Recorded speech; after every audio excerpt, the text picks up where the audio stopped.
My name is Padre Penny. I'm the director of the Russian East European Institute. I want to welcome you to this talk. Before I introduce our speaker, let me just say that for those of you who are interested in things Balkan, there will be a number of other events taking place this semester. Some of them are not yet scheduled, and none of them are taking place within the next week or two. But I guess what I'll say is this. Pay attention to the REEI website. You have to find through the college website or the IUB website for further events, especially in late March and in April, relating to things Balkan in various ways. Well, our guest today is Davor Džalto, who is a professor of the history and theory of art at the University of Niš. He is well-traveled. He has studied and researched at universities in Münster, in Freiburg, in Belgrade, and in Bloomington, where he was a guest in the spring of 2009.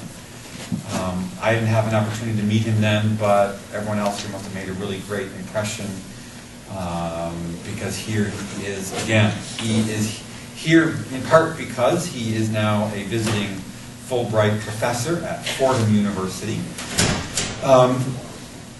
He's the author of a wide-ranging corpus of articles on orthodoxy, on art, and on the role of an artist, and particularly of a very recent book entitled The Testimony of Icons. This book right here was published in English, in Serbian, and in German.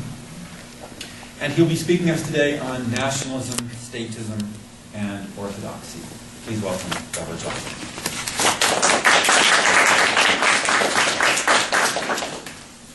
Thanks a lot for the introduction, and thank you all for coming. It's not a very pleasant weather outside, so it's good to have you here. I'll try to be as brief as possible so that we have more time for discussion, which is usually a more interesting part of all presentations, the presentation itself.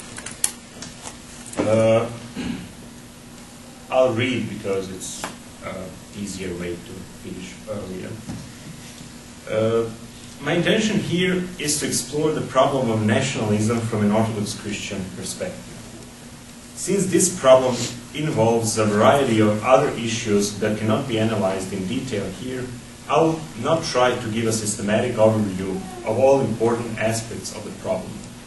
Instead, I will offer a broader insight into the problem of nationalism today. This initial study of the relationship between orthodoxy and the state and orthodoxy and nationalism may lead to a more systematic exploration of these topics in the future.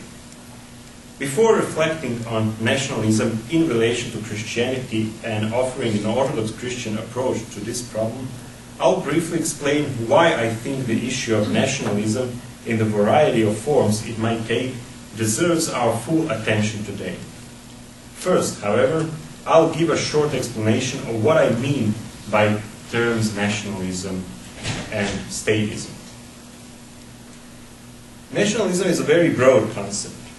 The meaning of the concept in its specific flavor depend not only on the objective content to which the very concept refers, but also on the context in which it appears and on the experience of the social and political life of those who use it. As Salon Bayron put it half a century ago, nationalism, quote, has come to cover an astounding multitude of both sins and virtues, end of quote. Used, for instance, in the post-revolutionary France, it would have borne positive connotations as a concept which referred to the egalitarianism and democracy as opposed to the monarchy and its system of values. Modern nationalism, as a political concept of the post-1789 Europe, is primarily a secular phenomenon, related to the formation of the nation-states in the 19th century.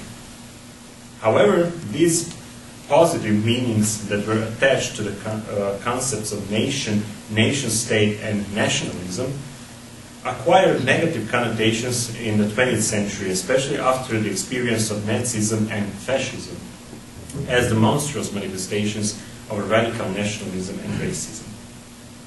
In this paper, I use the concept of nationalism very broadly to encompass all ideologies based on a fascination with a certain social and or political collective. By fascination, I mean absence of critical and rational examination of the collective superego that each nationalism affirms. In one essay, a famous Serbian author, Danilo Kiš, calls nationalism, quote, a collective and individual paranoia, end of quote, that abandons individual consciousness. It is an ideology of fear, an ideology of the weak. Following Kiš, nationalism is also kitsch. Thus, the concept of nationalism, in my interpretation, embraces various phenomena, various centrisms and philatisms, including ethnophilatism, or ethnically based nationalism, nationalism as an uncritical glorification of the nation as a modern political construct, state-centered nationalism, or statism, very often identical to imperialism, as well as various adorations of tribal identities and belonging.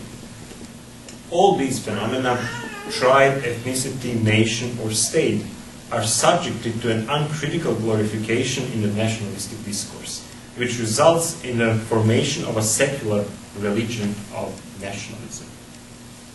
In this religion, the social totality, or the supreme social authorities, for example, states, function as deities. In the name of one of those supreme gods, everything can be justified.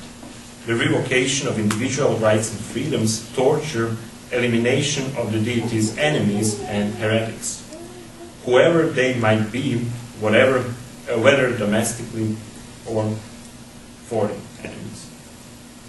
The problem is that all these social constructs, such as nations or states, are concepts whose affirmation and glorification serves primarily the dominant order of power, which means the social and political elites. The danger these constructs pose today consists in the fact that they appear as democratic, liberating, and peace-promoting, affirming that way the collective I of the people. These claims provide the elites legitimacy to act according to the will of the people, defending national interests, as always. This is why nationalism appears in the same time as the greatest enemy of an authentic patriotism and one of the greatest enemies of a universal humanism. Having said this, I am not advocating a radical political and social individualism or atomization. I think that patriotism might be a useful concept to describe a positive approach to the collective identity and the sense of belonging.